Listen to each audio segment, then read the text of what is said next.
तो previous video आपने अच्छे से देख लिया होगा और आई होप जो मैंने आपको पीडीएफ भेजी थी वो भी आपने अच्छे से फेसबुक में नोट कर लिया होगा। तो आइए हम हमारा सेकेंड वीडियो यहाँ से स्टार्ट करते हुए, अब ये वीडियो स्टार्ट करने से पहले एक चीज़ का ध्यान रखना है कि ये जो वीडियो मैं यहाँ से समझाने जा रहा हूँ वो आपको जो एसएस की न्यू टेक्स्ट बुक दी है उसके सेम टू सेम ही रहेगा, लेकिन थोड़ा ऊपर नीचे है, तो आप कंफ्यूज मत होना। तो आप अपनी टेक्स्ट बुक साइड में रख दीजिए और अपने वीडियो में ही आप जो मैं आपको पॉइंट्स यहाँ से लिखने के लिए कहता हूँ आप वीडियो से ही देख के लिखना। थोड़ा आपकी टेक्स्ट बुक का और वीडियो है मेरा वो थोड़ा अलग जाएगा, तो टेंशन की कोई बात नहीं है। ओवरऑल जो आपका पूरा चैप्टर है वो इस वीडियो के अंदर कवर हो जाएगा। तो let's start our second video.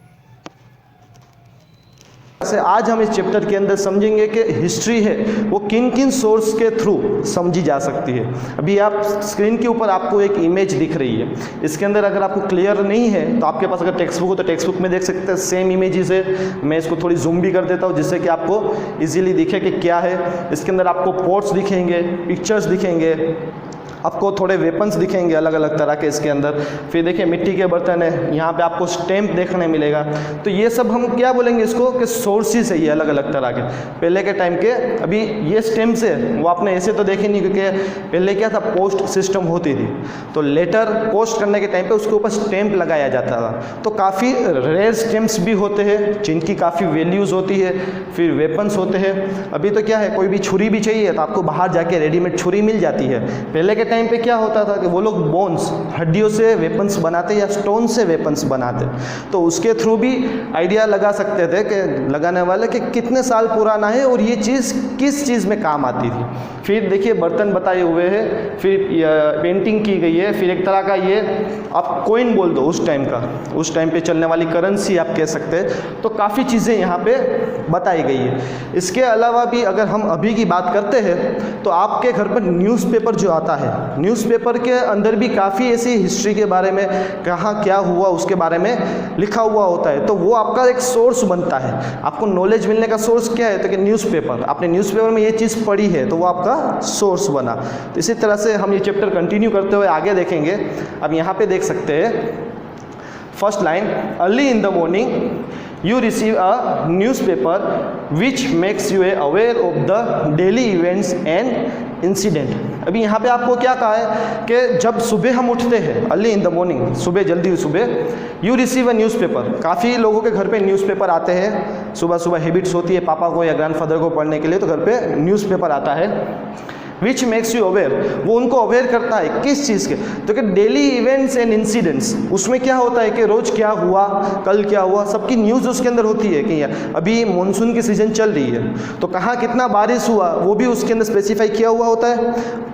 Plus अगर हम बात करें तो अभी जो हमको पता है कि महामारी चल रही है, कोरोना जैसा एक डिजीज़ है जो फैला हुआ है, तो न्यूज़पेपर के थ्रू आप उसमें से देख सकते हैं कि कौन सी जगह पे कितने लोगों को कोरोना हुआ है, कितना रिजल्ट है, क्या है, उसकी कोई वैक्सीन बनी है या नहीं बनी है, वो सबका नॉलेज भी आपको न्यूज़पेपर से मिलता है। मतलब डे टू डे अपडेट रहने के लिए न्यूज़पेपर को अगर आप रीड करेंगे तो आप क्या रहेंगे, उसके साथ कनेक्टेड रहेंगे। आपको पता रहेगा कि दुनिया के अंदर क्या हो रहा है। इन शॉर्ट दूसरों से कनेक्ट रहने के लिए न्यूज़पेपर है वो आपको जुड़ा हुआ रखता है। आगे देखेंगे, after some time these events become the past. अभी ये टाइम चल रहा है, अभी कोरोना का कितना डर है कि ये है वो है एक्सेट्रा। कुछ साल के बाद कोरोना है वो क्या बन जाएगा, वो बन जाएगा आपका पास्ट। कोई भी चीज़ है वो चीज़ स्टेबल नहीं रहती, हमेशा के लिए नहीं चलती, आज नहीं तो कल वो क्या बन जाएगी, पास्ट बन जाती है। तो वो इवेंट्स है जो भी आप रीड करते हैं वो आज नहीं तो कल क्या बन जाएगा, उसका पास्ट बन जाएगा। We recall the dates and time when the same type of incident happen। अभी एक चीज़ इसमें क्या की है, वही चीज़ मान लीजिए पास्ट बन गई, अभी वही चीज़ अगर फिर से हुई तो आपको क्या होगा, आपको याद आएगा कि 2020 के अंदर ये चीज़ फिर से हुई थी। अगर ये साल की हम बात करें, मान लीजिए 2025 के अंदर हम आ गए, 2025 के अंदर कोई इंसिडेंट होता है फिर से जो 2020 में हुआ था, तो ये क्या होगा, रिकॉल होगा, आपको फिर से याद आएगी कि ये साल के अंदर ये चीज़ हुई थी। कोई भी इंसिडेंट से वो अगर दोहराता है तो पहले अगर हो चुका है तो वो आपको रिकॉल आएगा। When the same times of incident happens, photographs and details, information given of the past events in the newspaper help us to know our history.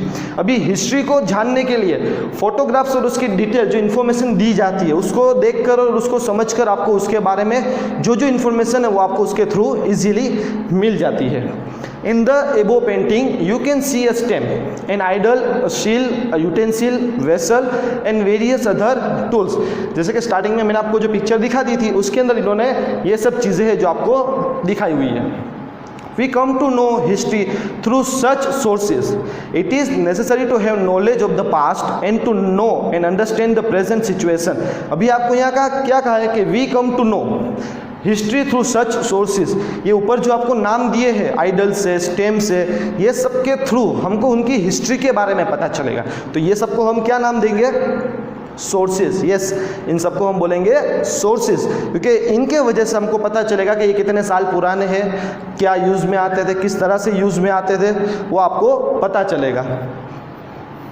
ने कोई भी प्रेजेंट सिचुएशन को समझने के लिए उसका पास्ट समझना काफ़ी ज़रूरी है.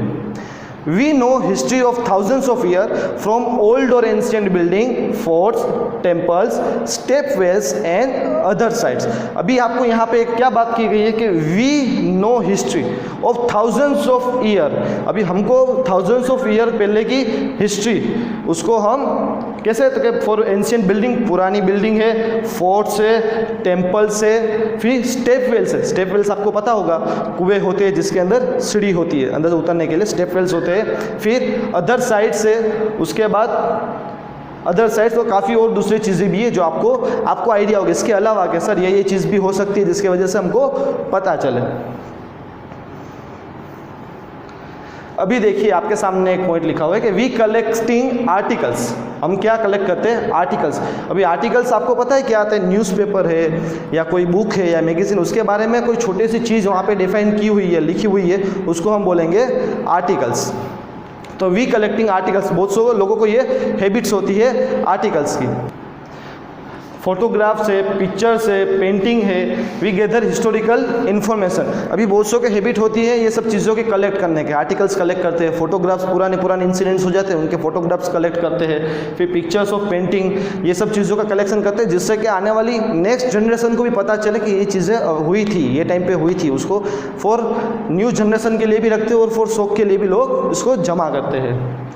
You might even know some people who have a collection of old painting, photographs, coin, stamps and written information. आप कुछ ऐसे लोगों को भी जानते होंगे जिनको ये हैबिट्स है. कोई फोटोग्राफ्स कलेक्ट करता होगा, कोई स्टैम्प्स कलेक्ट करता होगा, कोई लिखी हुई इन्फॉर्मेशन कलेक्ट करता होगा. बहुत सौ को हैबिट होती है ओल्ड कॉइन. जैसे कि आपको पता है, मुझे भी हैबिट्स है, मैं ओल्ड कॉइन से उनका कलेक्शन करता हूँ.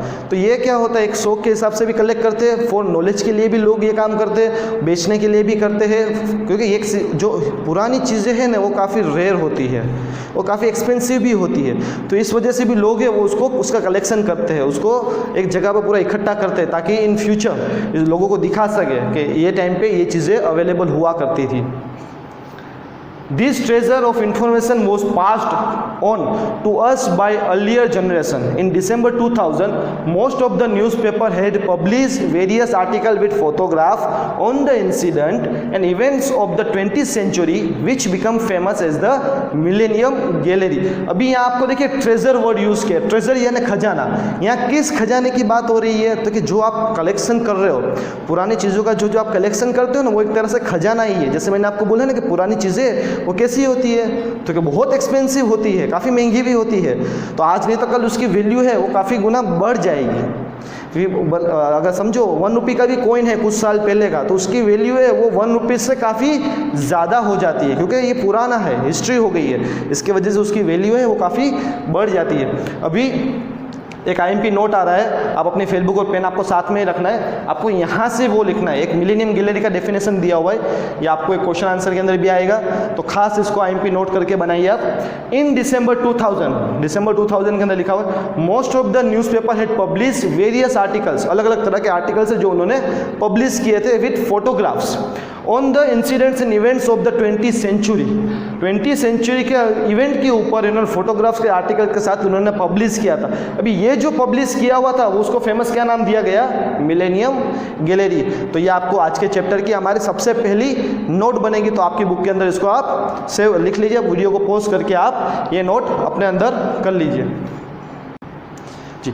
अभी आगे देखिए आप, you are aware of the incident and personalities of the 20th century from articles and photograph. अभी उस मिलेनियम गैलरी के अंदर जो उन्होंने आर्टिकल दिया था वो पढ़ने के बाद आपको उसके बारे में अवेयर हो गए, आपको पता चल गया, आपने फोटोग्राफ भी देखी, आपने आर्टिकल भी पढ़ा, तो इससे आपको उस 20th सेंचुरी में जो चीज़ हुई थी उसका नॉलेज आपको मिल गया। Since our history is very ancient, हमारी हिस्ट्री वो काफ़ी पुरानी है, very ancient, we are always eager to know what people were eating and wearing, in how they lived, and in what types of houses, and the activity that were a part of their daily life। अभी यहाँ आपको क्या बात की गई है कि हम काफ़ी उत्सुक होते हैं ये जानने के लिए कि उस टाइम पे जो लोग थे वो क्या खाते थे, क्या पहनते थे, कैसे रहते थे। ये चीज़ का हमको डाउट है, जैसे कि हमको पता है उस टाइम पे इतना कुछ डेवलप नहीं था। अभी जैसे कपड़े आपको शॉप पे मिल जाते, उस टाइम पे ऐसा कुछ हुआ नहीं करता था, फिर भी वो लोग थे, तो लोग कैसे खाते थे, कैसे रहते थे, ये बारे में काफ़ी बार हम सोचते हैं कि इतने साल पहले जब कुछ नहीं हुआ करता था तो लोगों की लाइफस्टाइल कैसी हुआ करती थी। ये काफ़ी लोगों को ये क्वेश्चन है वो सताता रहता है। Let us gather correct information from reliable sources. अभी यहाँ पे बोला है कि हम उसकी रियलेबल सोर्सेज के थ्रू हम उसके बारे में समझेंगे। ये हम अब हमारे नेक्स्ट वीडियो के अंदर इसको कंटिन्यू करेंगे कि उस आगे वाली जो जनरेशन, जो लास्ट हमारी जो चली गई है, वो जनरेशन किस तरह से रहती थी उस बारे में हम नेक्स्ट वीडियो में समझेंगे।